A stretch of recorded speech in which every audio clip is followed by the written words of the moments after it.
E no caso de Abraão e Isaac, quando Abraão levanta a sua mão para imolar o seu próprio filho, o anjo do Senhor clama e fala, não faça isso. E quando Abraão ergue os olhos, o que ele vê do lado? Um cordeiro. Deus proveu para si um cordeiro. No Calvário, o próprio Senhor Jesus, ele é esse cordeiro que ele é imolado no lugar de Isaac. E me farão um santuário para que eu habite no meio deles. E esse santuário, então, ele vai funcionar como uma estrutura didática para poder demonstrar para o povo de Deus como funciona o processo de salvação. Quando Deus diz, faça um santuário e eu vou habitar no meio de vocês. Então a ênfase aqui está na presença de Deus junto do seu povo. O santuário, o tabernáculo entregam para ele, vão edificar num lugar específico para que ele seja o depositário. Mas o que aconteceu? Nem bem recebeu, já estava adorando o bezerro de ouro.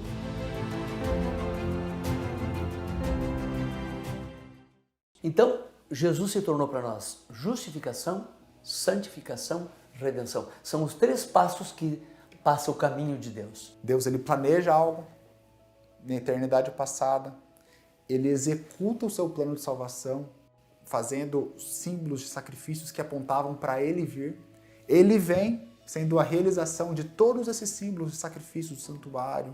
Esta apresentação aqui de várias palavras diferentes para pecado no contexto do santuário evidenciam que Deus em Cristo fez uma provisão para os pecados da humanidade, qualquer tipo de pecado. Então, há possibilidade de arrependimento, de conversão e de salvação para todo pecador. A religião do Antigo Testamento não era diferente da religião do Novo. A única distinção é que, no Antigo Testamento, se havia expectativa do Cordeiro de Deus, do Messias que viria para resolver o problema do pecado. No Novo Testamento, ele já veio. Quando o assunto é salvação, é comum tirarmos conclusões precipitadas ao ler a Bíblia. Muitos entendem que, embora o Novo Testamento trabalhe com o conceito de graça através do Evangelho, no Antigo Testamento as coisas eram diferentes e as pessoas precisavam obedecer à lei e realizar boas obras para alcançarem a redenção. Mas ao olharmos atentamente para a narrativa bíblica, veremos que toda a provisão para o perdão dos pecados e redenção da humanidade já haviam sido organizados dentro do sistema de culto e adoração do santuário. As diversas formas de pecado, desobediência e rebelião eram todas alcançadas pelo perdão de Deus através dos diversos tipos de sacrifícios e rituais que eram realizados no dia a dia do povo israelita. No episódio de hoje, daremos um passo para mais perto do santuário para observarmos sua estrutura e aprendermos mais sobre a graça e o perdão de Deus. Não saia daí, estamos só começando.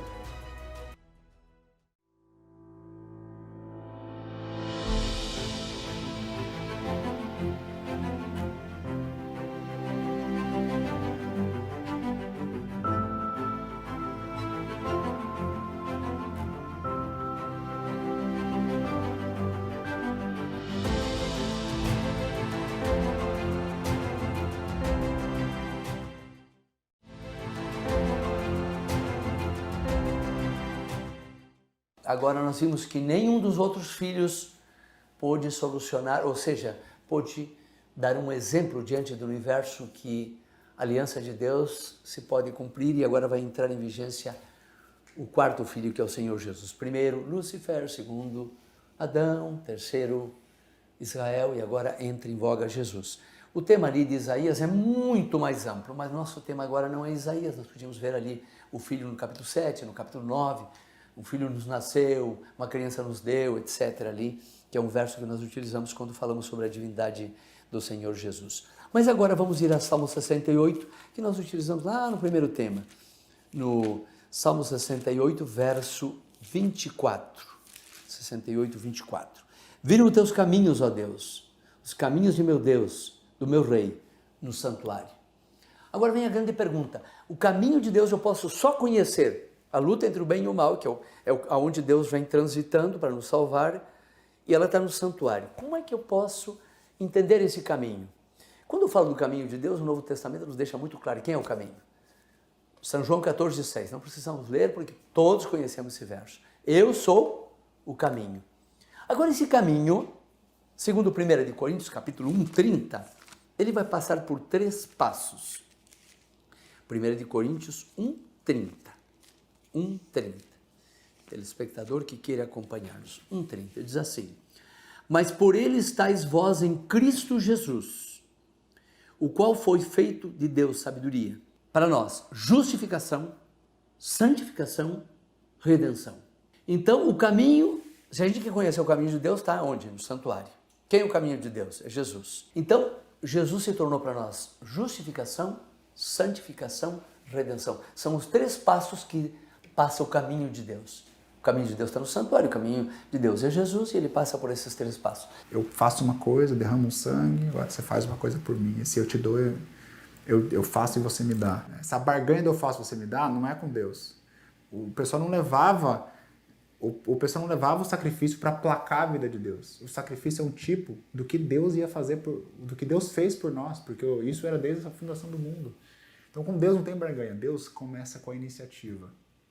Deus, a predestinação é para que todos se salvem. Ele fez as provisões, ele falou sim para a gente. A pergunta é, a gente vai falar sim para o sim dele ou não? Essa é a pergunta. Então isso tira o peso do evangelista, isso tira o peso das obras, ele tira o peso de ver a lei de forma legalista. O que eu preciso fazer? Não é barganhar com Deus, vou ter que guardar o sábado, vou ter que guardar os 10 mandamentos. Não, isso é consequência.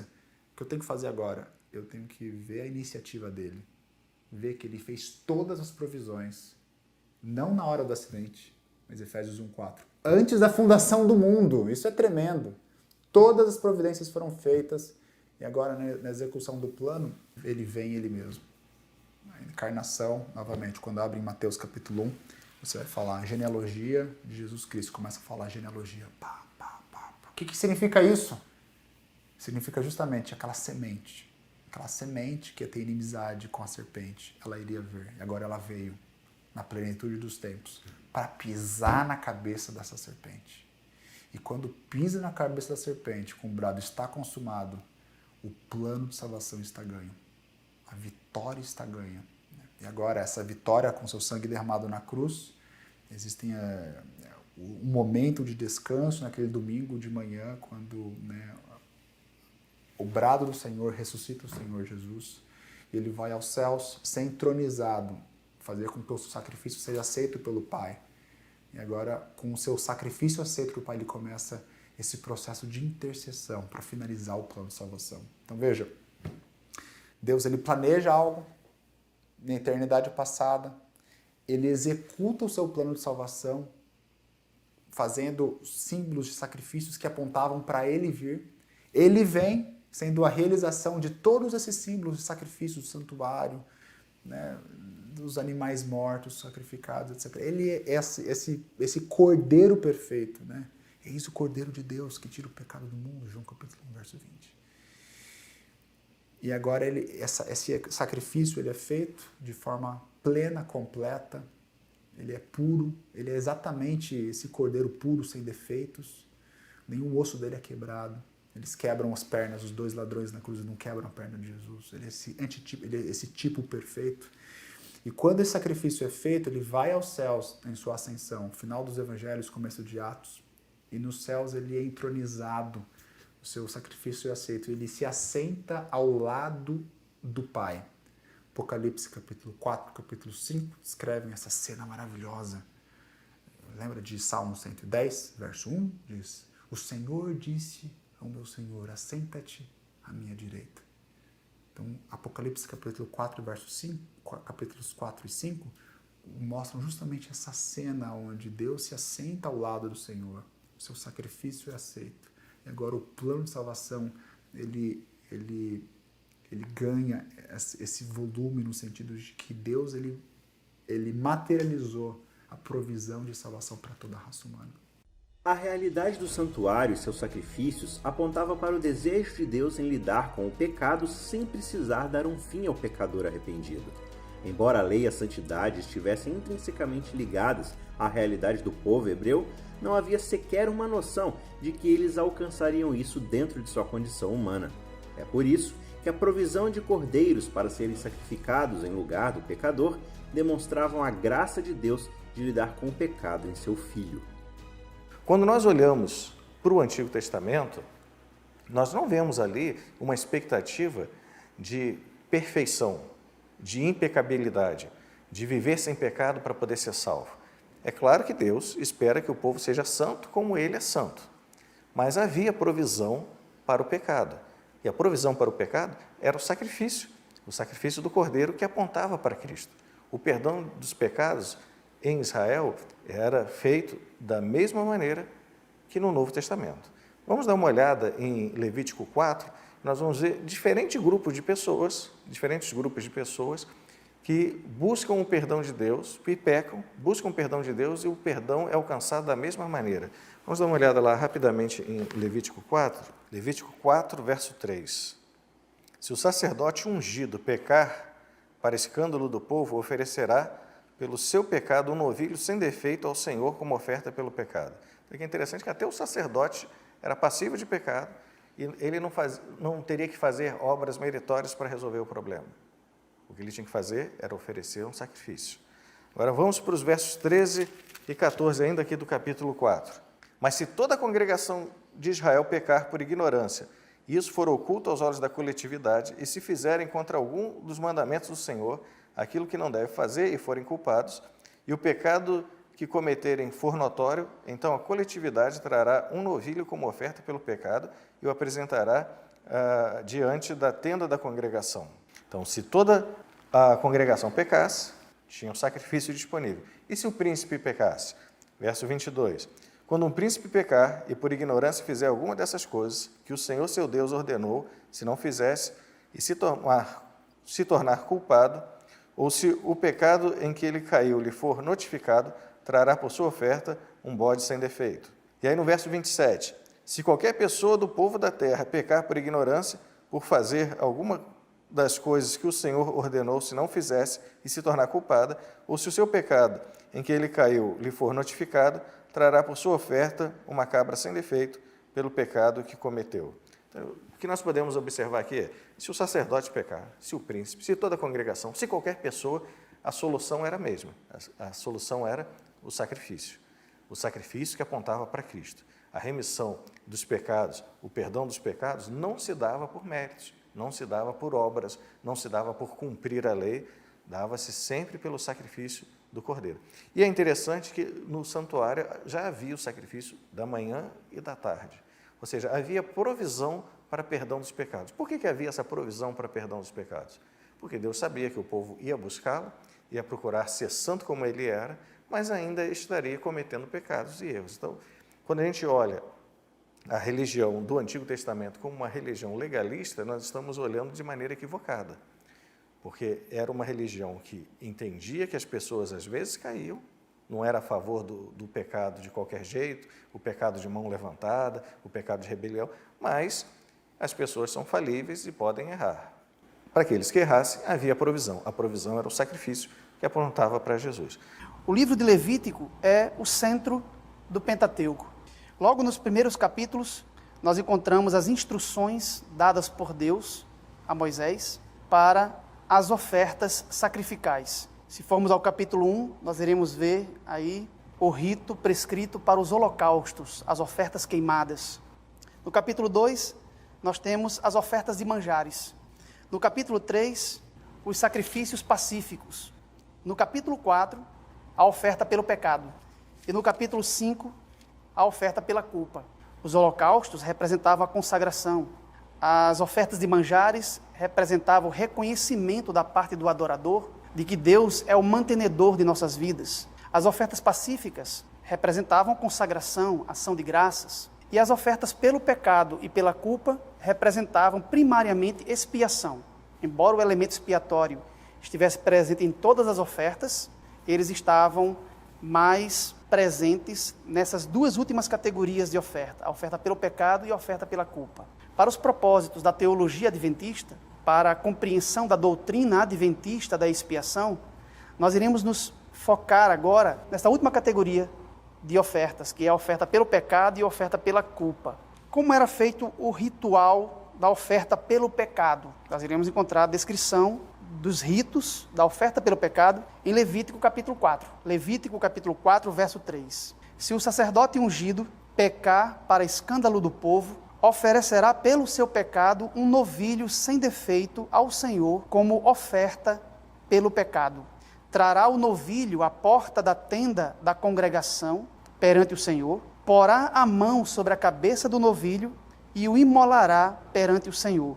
Então o sacerdote ungido tomará do sangue do novilho e o trará à tenda da congregação, e molhando o dedo no sangue, aspergirá dele 7 vezes perante o Senhor, diante do véu do santuário. Também daquele sangue porá o sacerdote sobre os chifres do altar do incenso aromático perante o Senhor, altar que está na tenda da congregação, e todo o restante do sangue derramará à base do altar do holocausto, que está à porta da tenda da congregação. Toda a gordura do novilho da expiação tirará dele e será queimada sobre o altar. Aqui nós encontramos toda a descrição do ritual da oferta pelo pecado em favor do sacerdote. Quando o sacerdote ungido pecava para o escândalo do povo, ele deveria levar como oferta pelo seu pecado um novilho à porta da tenda da congregação e proceder todos esses ritos que foram agora lidos. Ele deveria impor as mãos sobre a cabeça da vítima sacrificial, imolar o animal, depois deveria coletar o sangue da vítima e fazer o rito da manipulação do sangue do sacrifício, levar o sangue para dentro da tenda da congregação, termo técnico para se referir ao lugar santo. Ele deveria aspergir o sangue com o dedo 7 vezes diante do véu e deveria colocar um pouco do sangue nas pontas do altar de incenso aromático, o altar de ouro que ficava dentro do lugar santo. E depois deveria descartar o restante do sangue à base do altar de holocausto, o altar de bronze, lá fora no pátio. Ele deveria tirar a gordura do animal e queimá-la sobre o altar.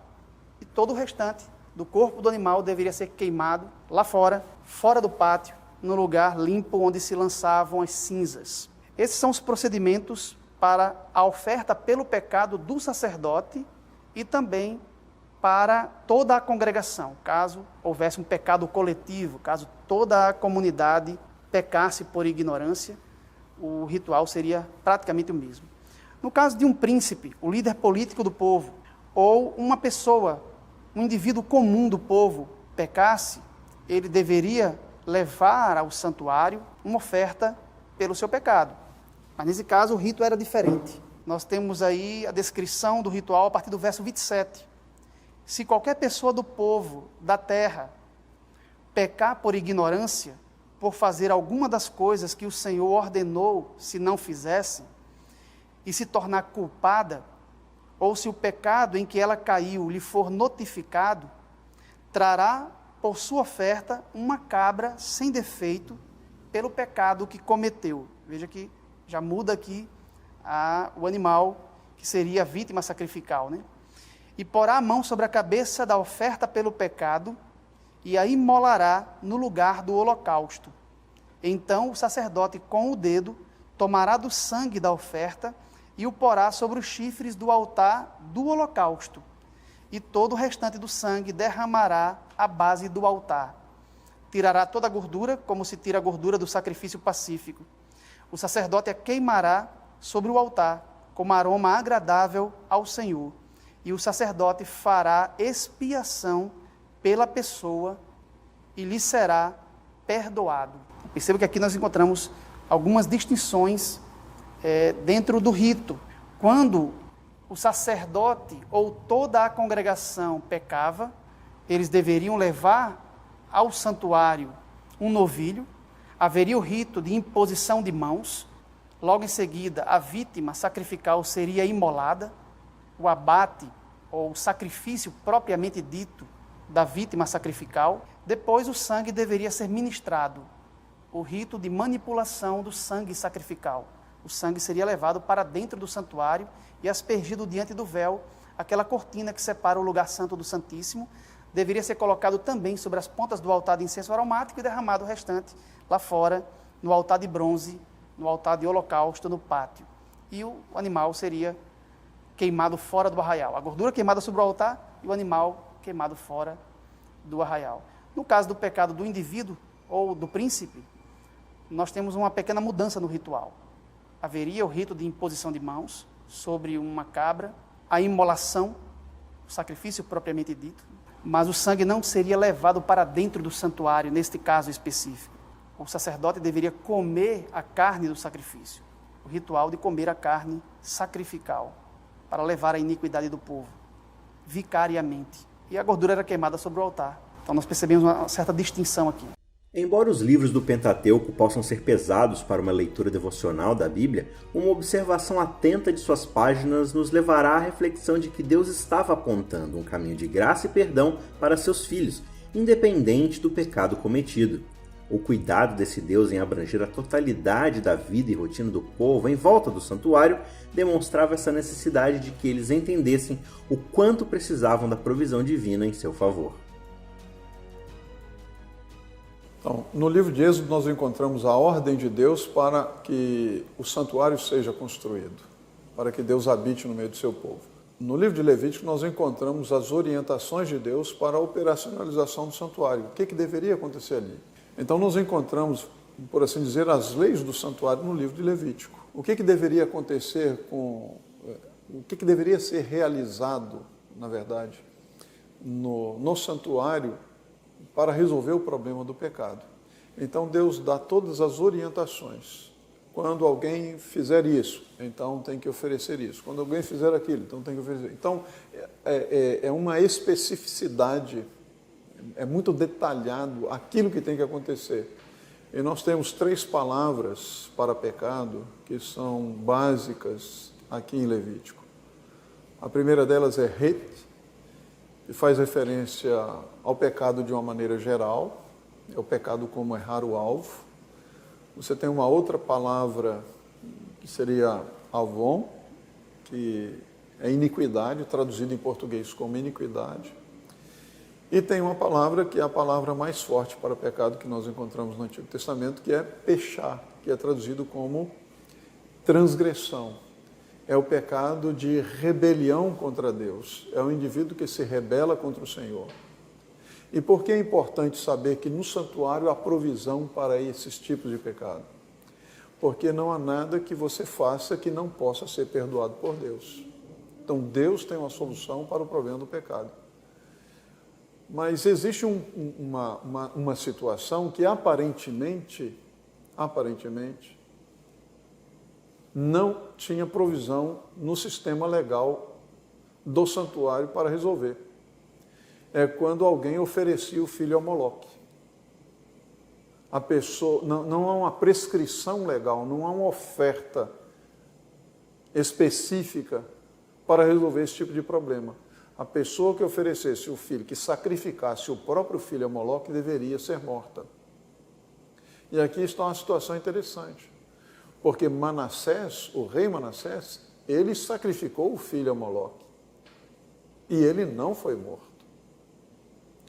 Pelo contrário, pelo texto bíblico, nós sabemos que Manassés se arrependeu, apesar de todas as atrocidades que cometeu, e Deus o aceitou de volta. Então, isto é extremamente relevante.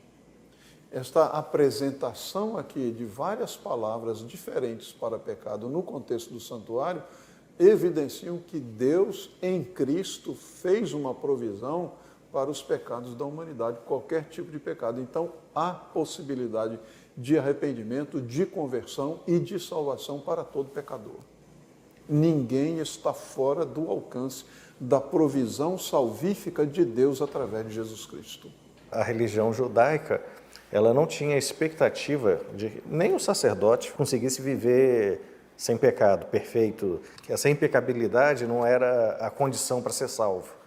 E isso fica claro porque você tem o sacrifício. Se Deus instituiu o sacrifício pelo pecado, é que entendia que não seria pelas obras. O perdão, a restauração, vai se dar mediante o sacrifício, que era um sacrifício que era, Levítico, acho que é 17, fala que é o próprio Deus que dá. Você tem a oração, por exemplo, de Daniel, Jonas, Deus se apresentando para Moisés como misericordioso. A ideia em Israel não era ferro e fogo, não era diferente do Novo Testamento. No Antigo Testamento, as pessoas clamavam a Deus porque Ele era misericordioso, as pessoas ofereciam o sacrifício, ou seja, o perdão dos pecados se dava pelo sacrifício, que apontava para o sacrifício futuro.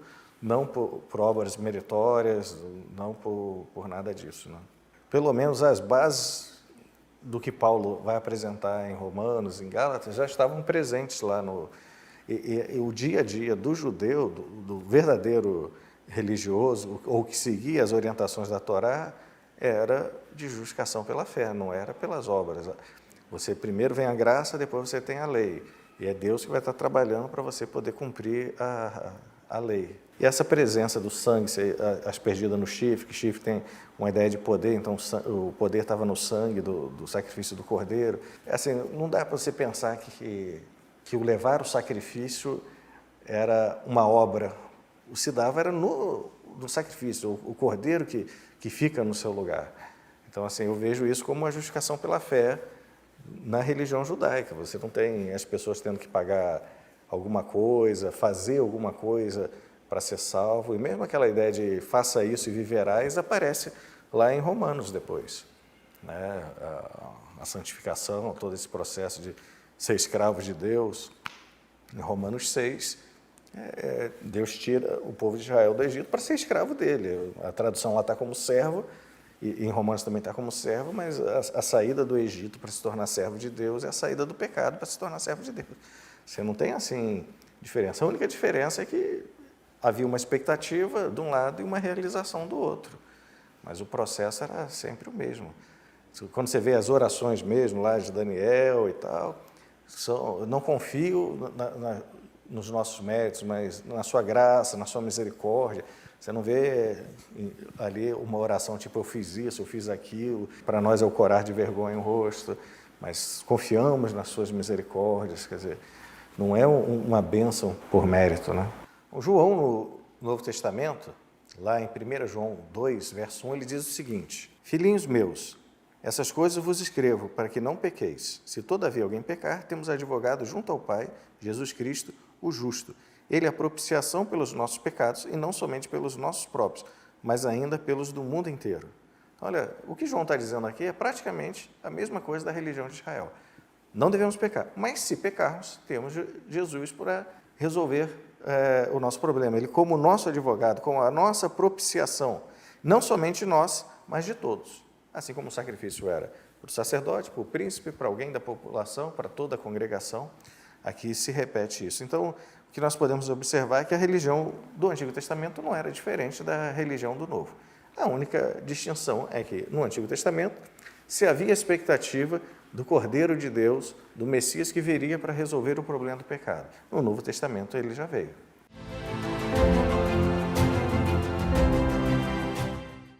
Todo cordeiro primogênito era confinado para levar para o santuário, porque ele era morto ou de manhã ou à noite.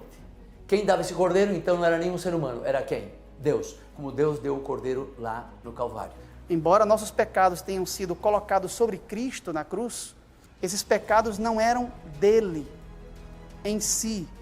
Ele não teve nenhuma participação desses pecados. Ele tomou sobre si esses pecados, pecados de outrem, mas ele permaneceu santíssimo e incontaminado. Deus dava o cordeiro por quantos? Por todos os israelitas. Todos salvavam? Não, tinha que aceitar o cordeiro. Hoje Deus deu o cordeiro no Calvário por quantos? Por todos. Todos se salvam? Não, tem que aceitar quem?